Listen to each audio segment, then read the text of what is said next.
2000-yilgacha O'zbekistonda 6000 ta kutubxona bo'lgan. Hozir 250 ta saqlanib qoldi. Ya'ni eng yomon holatimiz nima bilasizmi? Ota-onasi o'lgandan xursand bo'lyapti-da, kitoblarni qog'ozini tashlab beryapti. Ilmni xor qilish. Ilmni xor qilib qanaqa qilib yuksalish mumkin? Bo'lmaydi. Kitobida yozib qo'ydi. Xafa bo'lmanglar, bular juda kuchli gaplar. Bular osonlik bilan olmadim. Qog'ozning narxini oshganini tualet qog'ozidan bilgan insonlar o'ylayvering, ular qayeri bilan o'ylashadi. Nima millat kerak? Kitob sotib o'tiraman-da, qarang. Bir kuni 30 ming so'mlik kitob sotdim. 30 ming. Mana agar baklashga tersam ko'proq pul topaman. Vagonga chiqsam ko'proq pul topaman. Yonimda bir ayol o'tiradi. Sal teparoq gadoychilik qildi deb 1,5 million pul topdi.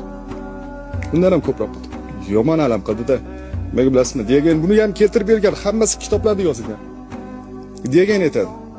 İnsanlar nima uchun donishmandlarga pul bermaydilar-u, gadoylarga pul beradilar desa, degan aytadi.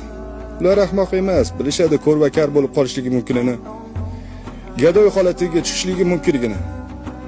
Lekin ular bilishmaydiki, hech qachon donishmand bo'la olmasligidan.